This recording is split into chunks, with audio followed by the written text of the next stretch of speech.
Matric exam 2023 21 फरवरी संस्कृत का दोस्तों original question paper मेरे पास आ गया है, ठीक ना। चलिए दोस्तों एक एक ऑब्जेक्टिव रट लेते हैं दोस्तों। ओरिजिनल क्वेश्चन पेपर है, आप लोग देख सकते हैं 2023 का, एक भी ऑब्जेक्टिव आपको मिस नहीं करना है, ठीक।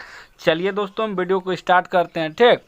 अगर आप चैनल पर नए हैं तो चैनल को सब्सक्राइब कर लीजिएगा दोस्तों, ठीक। चलिए पहला सवाल आपका, भारत महिमा पाठ में कितने पद हैं? तो इसका करेक्ट आंसर दोस्तों बी हो जाएगा 5, ठीक ना। चलिए दूसरा सवाल आपका, राम प्रवेश राम की कथा किस पाठ में है? तो इसका करेक्ट आंसर दोस्तों डी हो जाएगा कर्मवीर, ठीक ना, कर्मवीर कथा, ठीक। चलिए एक भी ऑब्जेक्टिव आपको मिस नहीं करना है, ओरिजिनल क्वेश्चन पेपर है दोस्तों, ठीक। चलिए 3 नंबर का सवाल आपका कि राम प्रवेश राम के परिवार में कितने सदस्य थे? तो इसका करेक्ट आंसर दोस्तों ए हो जाएगा 4, ठीक ना। चलिए 4 नंबर का सवाल है, टंकारा गांव किस राज्य में है? तो इसका करेक्ट आंसर दोस्तों सी हो जाएगा गुजरात, ठीक ना।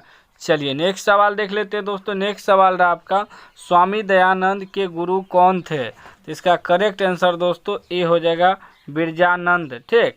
एक भी ऑब्जेक्टिव आपको नहीं छोड़ना है, ओरिजिनल क्वेश्चन पेपर है, ठीक ना। चलिए टेलीग्राम चैनल को ज्वाइनिंग कर लीजिएगा दोस्तों, जैसे ही आउट होगा क्वेश्चन हम अपलोड करना शुरू कर देंगे, ठीक। चलिए छठा सवाल है, सह मासेन व्याकरणयम अधिष्ठवान वाक्य के मासेन पद में तृतीया विभक्ति किस सूत्र से हुई है? तो इसका करेक्ट आंसर दोस्तों सी हो जाएगा, ठीक ना, अपवर्गीय तृतीया। चलिए नेक्स्ट सवाल देख लीजिए 7 नंबर का। 7 नंबर का सवाल रहा, किस कारक में चतुर्थी विभक्ति होती है? तो इसका करेक्ट आंसर बी हो जाएगा संप्रदान कारक, ठीक। चलिए 8 नंबर का सवाल है, तिष्ठ तू किस धातु का रूप है? तो इसका करेक्ट आंसर ए हो जाएगा तिष्ठ, ठीक। चलिए नेक्स्ट सवाल देख लेते हैं दोस्तों 9 नंबर का। 9 नंबर का सवाल है, तरुणी में कौन सा स्त्री प्रत्यय है? तो इसका करेक्ट आंसर सी हो जाएगा दोस्तों सी, डीप, ठीक। चलिए 10 नंबर का सवाल है, लिख जोड़ घाय से कौन सा पद बनेगा? तो इसका करेक्ट आंसर दोस्तों डी हो जाएगा लेखिका, ठीक। चलिए 11 नंबर का आपका सवाल है कि गांधी सेतु पुल किस नदी पर स्थित है? तो इसका करेक्ट आंसर डी हो जाएगा गंगा नदी, ठीक। चलिए 12 नंबर का आपका सवाल रहा कि शिष्य का पहला क्षौर कर्म केशों को काटना किस संस्कार में होता है?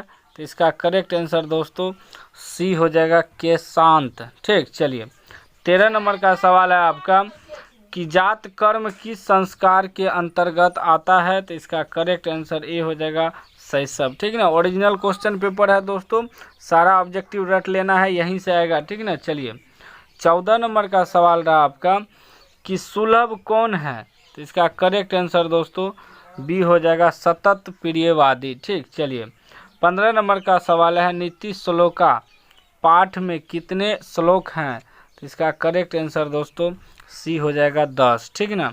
चलिए 16 नंबर का सवाल है आपका कि शिक्षा कर्म डॉट डॉट परमा गति रिक्त स्थान की पूर्ति उचित विकल्प से करे। तो इसका करेक्ट आंसर इसमें भरा जाएगा दोस्तों बी भरा जाएगा जीवनम, ठीक।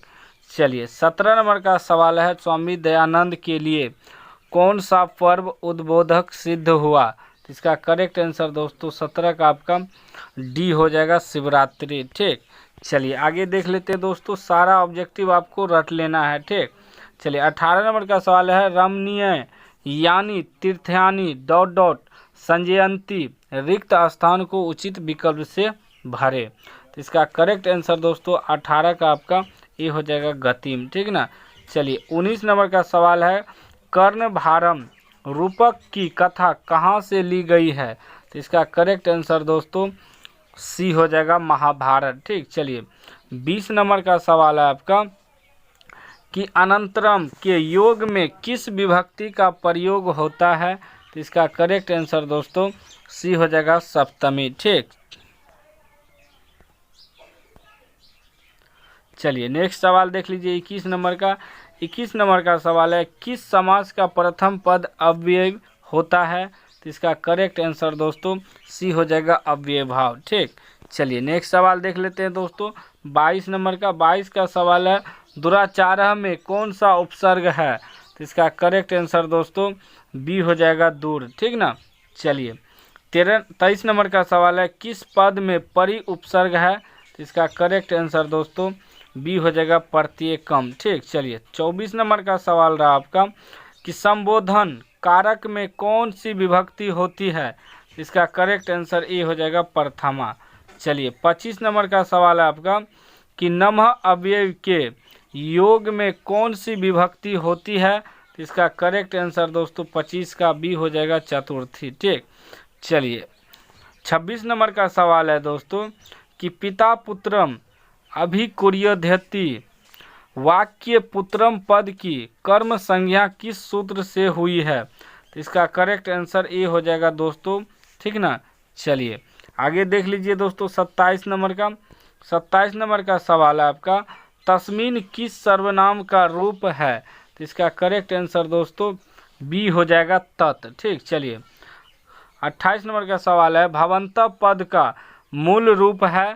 तो इसका करेक्ट आंसर दोस्तों डी हो जाएगा भव, ठीक। चलिए 29 नंबर का सवाल है, नश्यंती किस धातु का रूप है? तो इसका करेक्ट आंसर दोस्तों ए हो जाएगा नस, ठीक ना। चलिए 30 नंबर का सवाल है कि पठ किस लकार का रूप है? तो इसका करेक्ट आंसर ए हो जाएगा लट, ठीक है ना। दोस्तों आप लोग चैनल को सब्सक्राइब कर लीजिएगा, जैसे ही आउट होगा क्वेश्चन हम अपलोड करेंगे, ठीक ना। चलिए 31 नंबर का सवाल है, पा धातु के लिरिट लकार का रूप निम्न में कौन सा है? तो इसका करेक्ट आंसर दोस्तों बी हो जाएगा पश्यति, ठीक। चलिए आगे देख लीजिए दोस्तों 32 नंबर का। 32 नंबर का सवाल रहा, कभी भी में कौन सी विभक्ति है?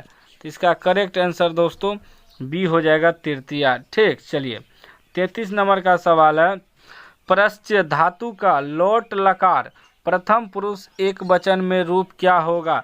तो इसका करेक्ट आंसर दोस्तों 33 का सी हो जाएगा पृश्चतु, ठीक। चलिए 34 नंबर का सवाल है, असमान किस शब्द का रूप है? तो इसका करेक्ट आंसर दोस्तों सी हो जाएगा अस्मद, ठीक। चलिए 35 नंबर का सवाल रहा आपका कि सिख संप्रदाय के गुरु कौन थे? तो इसका करेक्ट आंसर बी हो जाएगा गुरु गोविंद सिंह, ठीक। चलिए आगे देख लीजिए दोस्तों 36 नंबर का सवाल है आपका कि पटना किस शब्द से बना है? तो इसका करेक्ट आंसर दोस्तों सी हो जाएगा पत्तन, ठीक। चलिए 37 नंबर का सवाल है आपका कि पृथक के भाव में किस कारक का प्रयोग होता है? तो इसका करेक्ट आंसर ए हो जाएगा आपादान, ठीक। चलिए नेक्स्ट सवाल देख लेते हैं दोस्तों 38 नंबर का है, अनोर नियान महतो महियान डॉट डॉट किस उपनिषद से संकलित है? इसका करेक्ट आंसर दोस्तों सी हो जाएगा कठोपनिषद, ठीक। चलिए आगे देख लीजिए 39 नंबर का।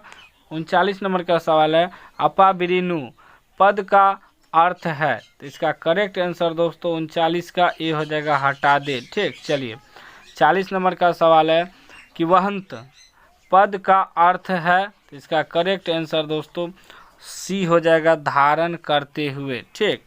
चलिए आगे देख लेते हैं दोस्तों। आगे आपका 41 नंबर का सवाल रहा, वत्र अव्यय में कौन सा प्रत्यय है? तो इसका करेक्ट आंसर दोस्तों डी हो जाएगा तरल, ठीक। चलिए 42 नंबर का सवाल है, किस पद में तल प्रत्यय है? तो इसका करेक्ट आंसर दोस्तों बी हो जाएगा निपुणता। 43 नंबर का सवाल है आपका कि तुमुन प्रत्ययांत पद निम्न में कौन सा है? तो इसका करेक्ट आंसर दोस्तों ए हो जाएगा अध्येतुम। चलिए 44 नंबर का सवाल है आपका कि वक्तव्य में कौन सा प्रत्यय है? तो इसका करेक्ट आंसर दोस्तों डी हो जाएगा तबियत, ठीक। चलिए आगे देख लीजिए दोस्तों 45 नंबर का। 45 नंबर का सवाल है आपका कि दक्षिण भारतीय संस्कृत लेखिका कौन है? तो इसका करेक्ट आंसर दोस्तों डी हो जाएगा सभी, ठीक।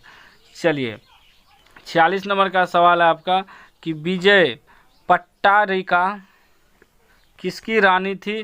करेक्ट आंसर ए हो जाएगा चंद्रादित्य। चलिए 47 नंबर का सवाल है आपका कि धाविका में कौन सा प्रत्यय है? तो इसका करेक्ट आंसर दोस्तों बी हो जाएगा टाप। चलिए 48 नंबर का सवाल है आपका कि पठत का स्त्रीलिंग रूप क्या होगा? तो इसका करेक्ट आंसर दोस्तों सी हो जाएगा पठन, ठीक। चलिए 49 नंबर का सवाल है, धन्यास्तु का संधि विच्छेद क्या होगा? तो इसका करेक्ट आंसर दोस्तों सी हो जाएगा, धान्य जोड़ अस्तु। 50 नंबर का सवाल है आपका, अन्यच में कौन सी संधि है? तो इसका करेक्ट आंसर बी हो जाएगा, व्यंजन। ठीक, चलिए 51 नंबर का सवाल है, कटे पद का अर्थ है। तो इसका आंसर आप लोग कमेंट बॉक्स में दीजिएगा दोस्तों। देखना चाहते हैं कि आपको आता है या नहीं और कौन सही उत्तर देता है। ठीक।